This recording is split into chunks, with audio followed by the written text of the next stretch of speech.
चंदव नामक एक भूखा सियार भोजन की तलाश में भटकता हुआ जंगल के निकट स्थित गांव में चला गया। गांव की गलियों में घूमते हुए उसे कुछ कुत्तों के देखा तो उस पर टूट पड़े। किसी तरह जान बचाकर चंदव वहां से भागा और एक मकान में घुस गया।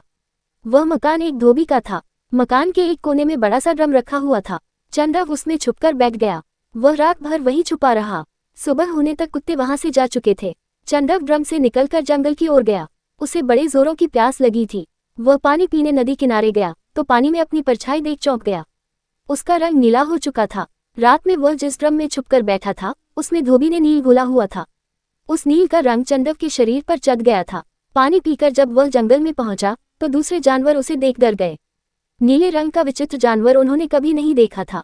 वे डर के मारे भागने लगे। चंदव ने जानवरों को भयभीत देखा तो बड़ा खुश हुआ। उसके दिमाग में जानवरों को मूर्ख बनाकर जंगल का राजा बनने का विचार कौन था।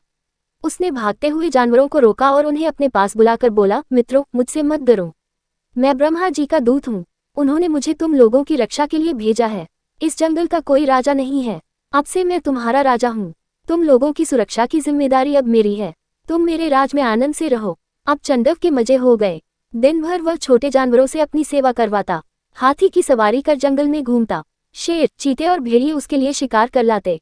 वह छककर उसका भक्षण करता और बचा हुआ मांस उन्हें दे देता। दिन बड़े ही शांतिपूर्ण रीति से गुजर रहे थे। लेकिन झूठ आखिर कितने दिन छुपता। एक न एक दिन असलियत बाहर आनी ही थी। एक सुबह चंदव सोकर उठा और अपनी मान से निकला।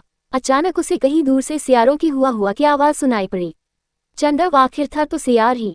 वह भूल गया कि उसने अन्य जानवरों के सामने ब्रह्मा के भेजे दूत होने का नाटक किया है और वह भी मदमस्त होकर हुआ चिल्लाने लगा।